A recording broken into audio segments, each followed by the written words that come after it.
एकादशी व्रत की कथा बताई गई, एकादशी व्रत का नियम बताया गया। एकादशी के दिन अन्न में पाप का निवास होता है। सबको पृथ्वी पर आने का एक समय है। जैसे संध्या का समय जो है वो महादेव का, इसलिए कहते हैं कि संध्या के समय पर भोजन नहीं करना चाहिए, संध्या के समय पर सोना नहीं चाहिए, संध्या के समय पर गलत काम नहीं करना चाहिए, संध्या के समय केवल एक ही काम करो, क्या भजन करो, क्यों महादेव विचरण कर रहे हैं। प्रातःकाल समय ब्रह्म मुहूर्त विष्णु भगवान का होता है, इसलिए उस समय भी कहते हैं कि जग करके विष्णु भगवान को प्रणाम करना चाहिए। मध्याह्न समय जो है वो ब्रह्मा जी का होता है, संध्या समय जो है महादेव का होता है। बाकी आप ज्योतिष शास्त्र और उसके अनुसार देखेंगे तो हर नक्षत्र का एक समय है पृथ्वी पर आगमन का। एक दिन पाप ने भगवान से कहा कि मुझे भी पृथ्वी पर स्थान दे दो। बोले तुम तो हो ही पृथ्वी पर, कितने कामों में तुम्हारा निवास है।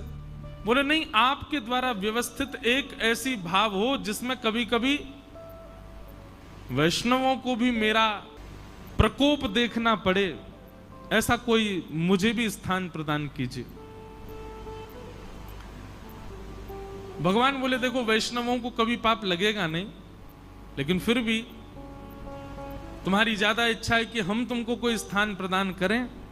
एकादशी के दिन अन्न में निवास करो, और एकादशी के दिन अन्न में पाप निवास करता है। लेकिन एक बात बहुत ध्यान से सुनिएगा, एकादशी के दिन अन्न पाने से पाप लगता क्या है। आपने किसी का हृदय दुखाया तो हृदय दुखाने का पाप लगेगा, किसी को मार दिया तो उसको पीड़ा देने का पाप लगेगा, गलत खाया गलत पिया तो गलत खान पान। एकादशी पर क्या पाप लगता है? पाप होता कौन सा एकादशी वाले दिन? बहुत ध्यान से सुनिएगा। जो पाप आपने गंगा स्नान से नष्ट किए हैं, जो पाप आपने पुण्य करके नष्ट किए हैं, जिन पापों को आपने प्रायश्चित करके नष्ट कर दिया है, एकादशी के दिन अन्न सेवन करने से नष्ट किए हुए पाप पुनर्जीवित होते हैं। इसलिए उस दिन अन्न नहीं सेवन करना चाहिए। नया नहीं लगेगा, पुराना जो खत्म हुआ है वो दोबारा रिन्यू हो जाएगा एकादशी के दिन अन्न सेवन करने से।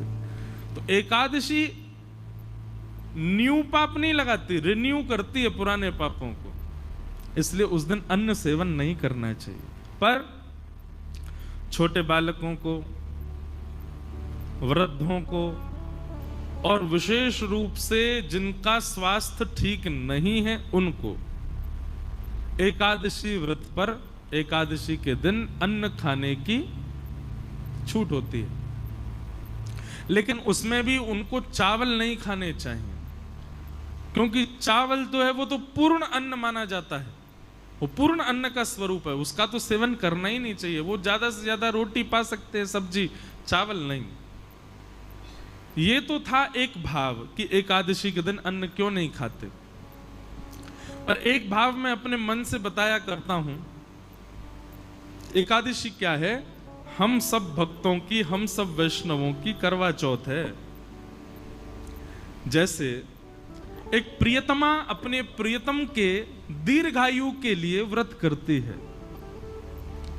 अब दीर्घायु है कि नहीं वो बात एक अलग है, पर एक बात निश्चित है कि हमने ऐसा देखा अपने घरों में भी, आप सब भी देखते हो कि करवा चौथ वाले दिन माताएं जब व्रत करती हैं तो उस दिन प्रियतम का प्रियतमा के प्रति, प्रियतमा का प्रियतम के प्रति कुछ क्षण ही सही प्रेम बढ़ता है, प्रेम उद्दीपन होता है। भाई आपके लिए कोई विशेष काम करे आपको अच्छा लगेगा ना। अब आपके लिए कोई व्रती कर रही बेचारी, सुबह से कुछ खाए पिए नहीं, तो मन में उसके प्रति प्रेम उत्पन्न होता है ना। ठीक वैसे ही हम वैष्णव जब अन्न सेवन नहीं करते, हम वैष्णव जब भूखे रहते हैं, हम वैष्णव जब केवल हरिनाम संकीर्तन करते हैं और बड़े प्रेम से, निष्ठा से, आनंद पूर्वक जब अन्न सेवन नहीं करते हैं, तो निश्चित है बाकी दिन आप ठाकुर जी को याद करते होंगे, पर एकादशी के दिन ठाकुर जी आपको याद करते हैं, आपका स्मरण करते हैं। इस भाव से एकादशी करनी चाहिए। ये एकादशी का भाव। दूसरी बात, भगवान को कुछ ना कुछ अर्पित करना चाहिए। बहुत ध्यान से सुनिएगा। हम लोग क्या अर्पित करते हैं? रुपया अर्पित करते हैं, धन अर्पित करते हैं, स्वर्ण अर्पित करते हैं, चांदी अर्पित करते हैं, कुछ भी अर्पित करते हैं। पर हमारे पास सबसे बहुमूल्य क्या है?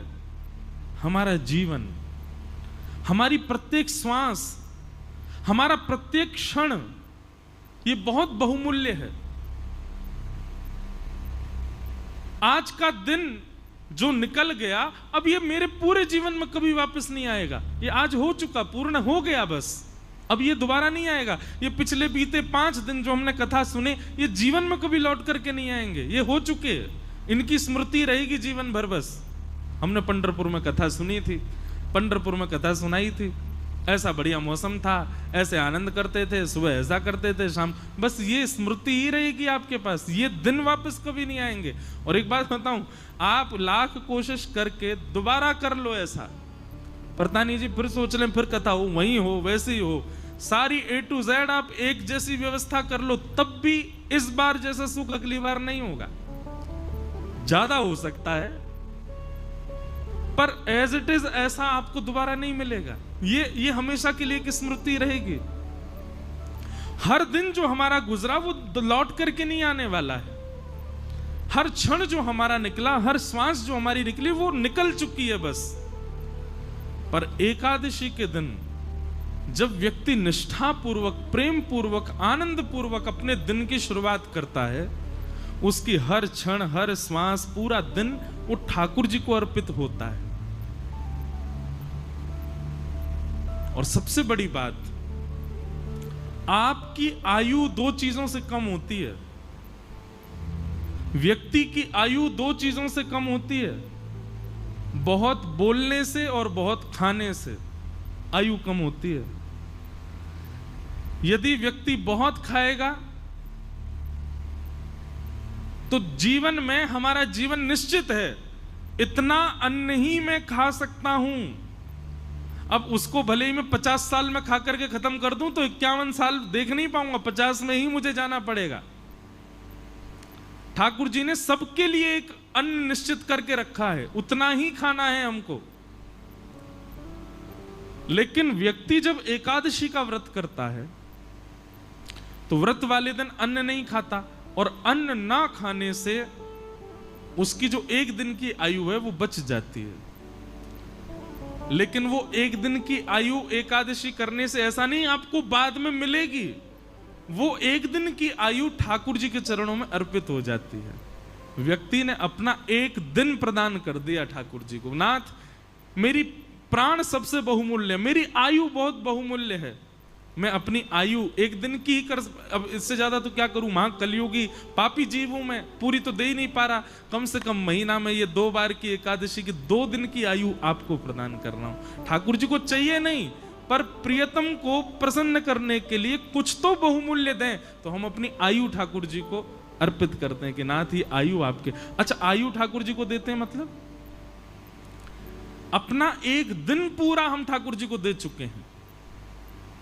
हमारे जीवन में 365 दिन है, हर दिन हम किसी ना किसी को दे रखे हैं।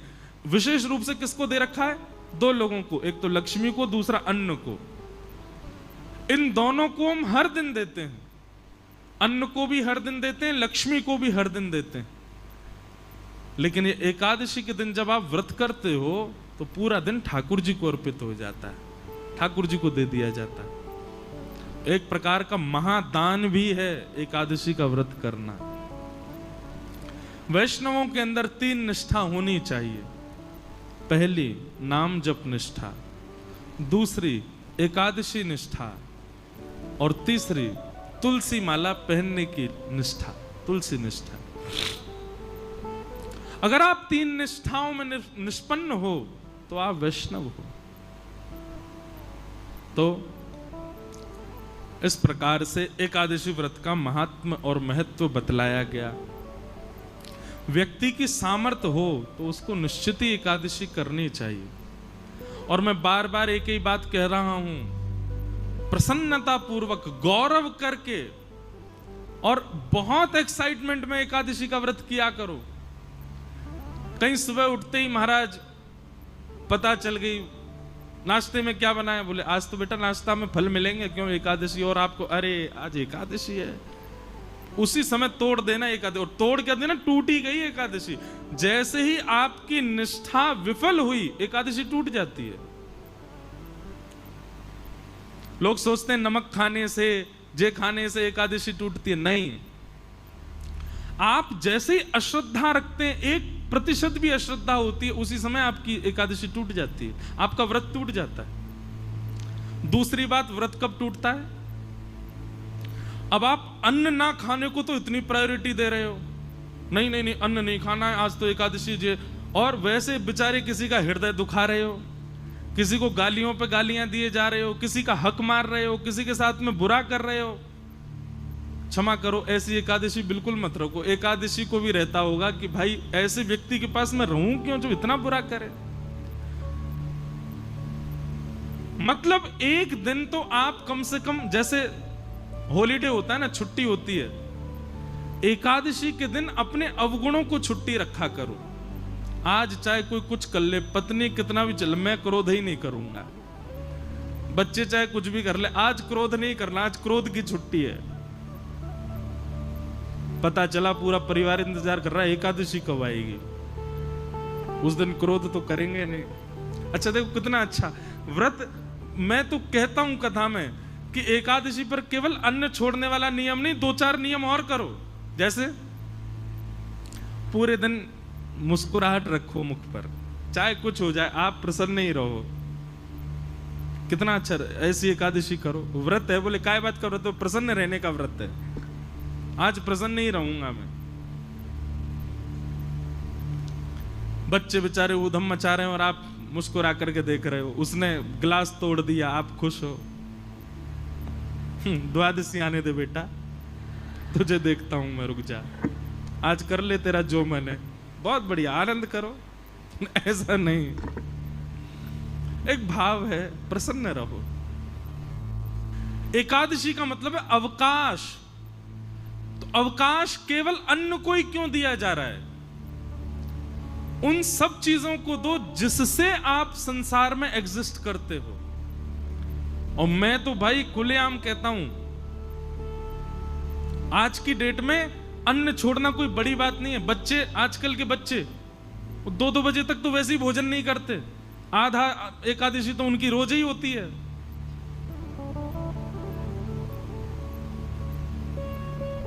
भूखा रहना कोई बड़ी बात नहीं है आज की डेट में। एकादशी का मतलब, व्रत का मतलब अपने एडिक्शन का त्याग करो। जिस समय व्रतों का निर्माण किया गया उस समय मानव का एक ही एडिक्शन था, भोजन। उसको यही रहता था कैसे भी भोजन मिले। सुबह उठते ही बच्चे घूमते रहते थे मां के पीछे, क्या बोल, पराठे बनाओ, भोजन, भोजन कर, नाश्ता कर लिया, उसके बाद भोजन कराओ, उसके बाद रात्रि का भोजन ही एडिक्शन था। क्योंकि उस समय इलेक्ट्रॉनिक्स नहीं थे, उस समय फोन नहीं था, उस समय इंटरनेट नहीं था, तो उस समय व्यक्ति पे है ही क्या, बस भोजन का ही वो पूरे दिन योजना बनाता रहता था, सुबह कहां खाऊंगा, शाम को कहां खाऊंगा। इसलिए व्रत के नियमों में भोजन का त्याग रखा गया। पर अब स्वरूप बदल गया, अब भोजन की जरूरत नहीं व्यक्ति को, अब तो इसकी एकादशी करो। मैं तो नहीं करता, पर मैं अगर बदलाव करना चाहूं अपनी एकादशी में, तो मेरे को 2 नियम करने का बहुत मन होता है। वैसे तो बताना नहीं चाहिए, करूं तब बताऊं, लेकिन फिर भी बता देता हूं। किसी को मुझसे पहले लग रहा हो तो आज पंढरपुर में ही नियम लेके चले जाओ। एकादशी के दिन 2 नियम तो करो। पहला, मौन, बोलो मत। और ये आपके ऑफिस को, ये आपके फैक्ट्री के लोगों को, दुकान के लोगों को, परिवार के लोगों, सबको बता दो, भाई तुम मुझसे पूरे महीना बात करो, एकादशी के दिन मौन रहूंगा मैं। और दूसरा, एकादशी के दिन इसका प्रयोग मत करो, और करो तो केवल कॉलिंग उठाने के लिए उठाओगे तो करोगे क्या, बोल तो सकते नहीं हो। मौन रहो और इसका प्रयोग मत करो। इसको भी स्विच ऑफ रखो। सबको एक दिन पहले ही 10वीं कोई मैसेज डाल दो, कल एकादशी है, फोन बंद रहेगा मेरा। महाराज तब असली एकादशी मानी जाएगी आपकी। और फिर करना क्या, पूरे दिन केवल हरि स्मरण।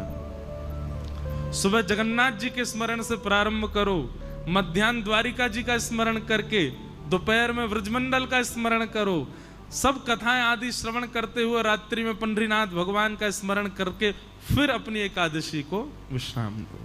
ये है मूल एकादशी, ये है वास्तविक एकादशी।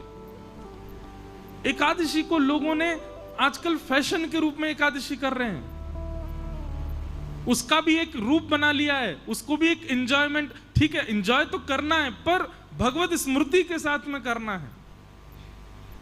और आज की डेट में क्षमा कीजिएगा, भगवत स्मृति में सबसे बड़ी बाधा है ये, सबसे बड़ी बाधा। अब प्रयोग करने के ऊपर है, आप किस रूप से उसका प्रयोग करते हो।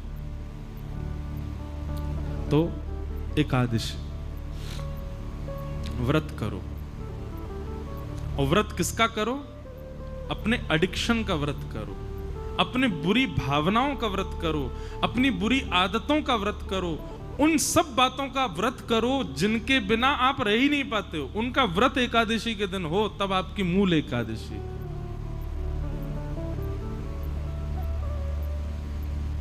और अंतिम बात, एकादशी व्रत में इतनी सामर्थ्य है कि यदि निष्ठा से कोई व्यक्ति एकादशी व्रत पालन करे तो एकादशी व्रत के प्रभाव स्वरूप एकादशी के ही दिन भगवत धाम परायण होगा उसका।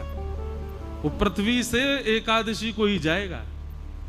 और ये मैंने अपने आंखों से देखा, अनुभव किया है। बड़े बड़े भजनानंदी, बड़े बड़े वैष्णवों की आप तिथियां देखो, वो एकादशी को ही जाते हैं। और एकादशी को जाने का मतलब क्या है, स्वयं शंख चक्र गदा पद्मधारी नारायण ही उनको लेकर के गए हैं, ये इस बात का प्रमाण है। तो एकादशी व्रत में बहुत निष्ठा, एकादशी को सामान्य नहीं। पर अब बात आ जाए, हमने भी अभी शुरू की, पहले मैं भी नहीं रह पाता था, मुझे व्रत नहीं रहा जाता, पर बाद में धीरे धीरे समझ में आने लगी बातें, तो फिर रहना प्रारंभ किया। सौभाग्य करके व्रत रहते हैं।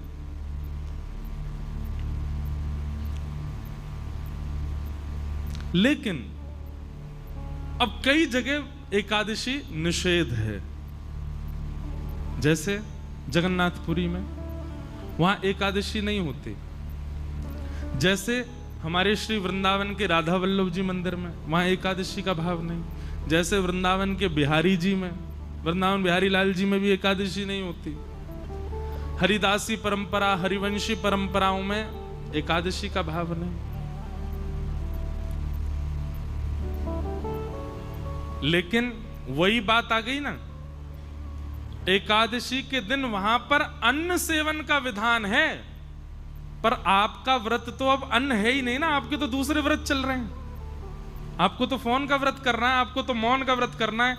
तो कहीं आपने जगन्नाथपुरी जाकर के ये कहा यहां तो एकादशी है, यहां तो कोई दिक्कत ही नहीं है, नहीं, वहां दूसरे व्रत करने हैं, वहां अन्न का नहीं करना। अन्न तो पाना है वहां पर वहां ये दूसरे अपने बुरे विचार, अपने बुरे भाव, अपने बुरे एडिक्शन, आपकी जरूरतें, उन सब की एकादशी तो वहां कर सकते हो। अन्न का ही तो निषेध है, अन्न तो पाना पड़ेगा जगन्नाथपुरी में। पर ये चलाना कोई ऐसा तो है नहीं कि एकादशी उल्टी लटके, यहां तो फोन चला ही सकते हैं, ऐसा नहीं।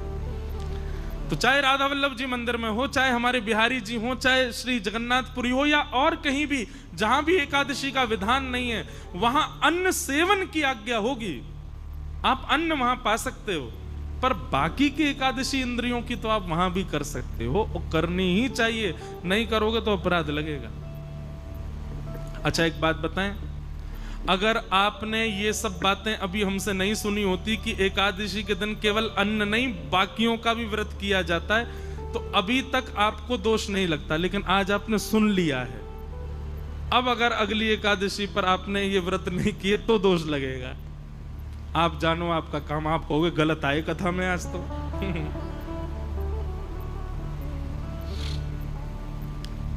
अब सुन लिया है ना आपने, अब तो आपको पालन करना पड़ेगा।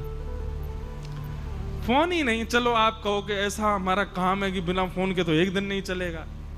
वैसे तो व्रत ऐसा ही होना चाहिए जिससे एक दिन चले ही नहीं पाए, उसी का व्रत करो, वही तो व्रत है फिर। लेकिन फिर भी कुछ न कुछ नियम ऐसे बनाओ। केवल जीव की क्यों होती है एकादशी? ये 10 इंद्रियां हैं, 10 में से चुनिए और हर एक की एकादशी करवाओ। आंखों की भी, कानों की भी, जीव की भी, त्वचा की भी, हाथ की भी, पैर की भी, अपनी गुप्त इंद्रियों की भी एकादशी करो। एकादशी ठाकुर जी उस दिन आंख खोल करके देखते हैं ठाकुर जी कौन कौन मुझे याद कर रहा है, इसलिए एकादशी व्रत करो। कंठी माला पहनो, तुलसी व्रत करो और नाम जप करो। ये 3 व्रत धारण करो। इस प्रकार एकादशी व्रत की बात बताई गई।